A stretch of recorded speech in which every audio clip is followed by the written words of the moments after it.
This week I have been talking about the 5 things that God uses to grow our faith. And today we're going to look at the last one. But just by way of review, the things that God uses to grow our faith is practical teaching. The importance of having teaching that, because it's true, tells us what we should do. And then putting it into practice, and we can be like that wise man who builds his house upon the rock. Also, the second thing that God uses to grow our faith is private disciplines. Those times in which we spend alone with God, getting into His Word and allowing His Word to get into us and speaking to Him in prayer. The third thing is personal ministry. That when we are active in serving in our community or in our churches or in our workplace for the glory of God, that God uses that to grow our faith. And yesterday I talked about how God brings into our lives providential relationships, that we have that person that comes along in our life just at the right time to help us to move forward in our faith. And today I want to look at the last one, and that is pivotal circumstances. I think all of us would agree that if we looked back over our life, that we all have those defining moments in our life.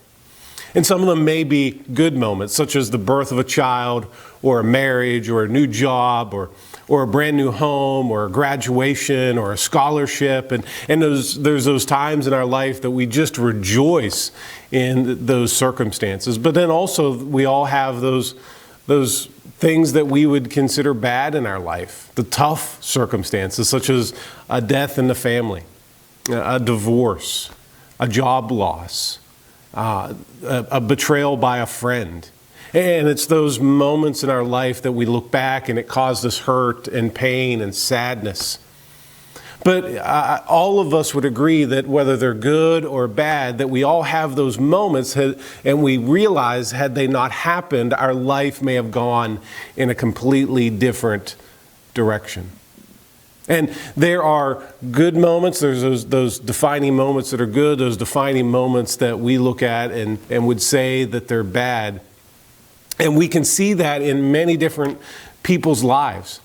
That there are some of those pivotal circumstances that draw people closer to God.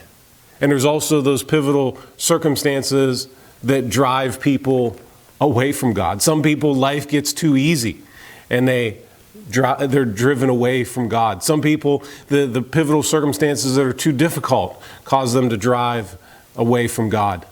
But then on the other hand, we have those moments that draw us nearer to God, good and bad. And so what makes the difference? As you think about the pivotal circumstances that God brings into your life, why does it cause some people to grow in their faith and some people to falter in their faith? I would say it all comes down to a matter of worldview.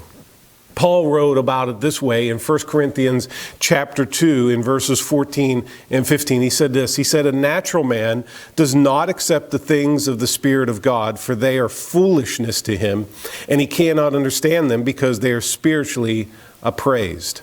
But he who is spiritual appraises all things, yet he himself is appraised by no man.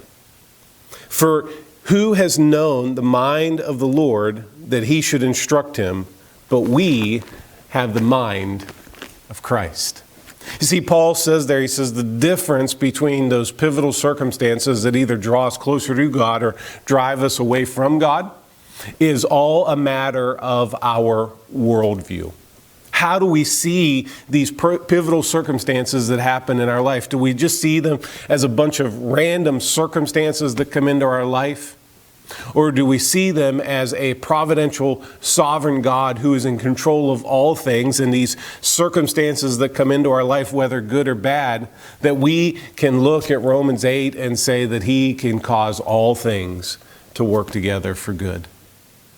And so I want to encourage you today, as you think of the pivotal circumstances that have happened in your life, maybe the pivotal circumstances that are happening in your life, and of course the pivotal circumstances that will happen in your life, that you would look at them from a different perspective.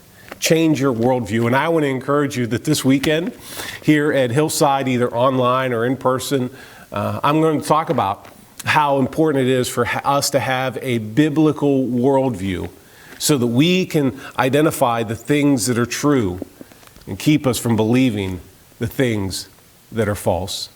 So I want to encourage you today just to look at everything that happens in your life from God's perspective and understand that we do have the mind of Christ, and you allow the pivotal circumstances in your life to draw you closer to God.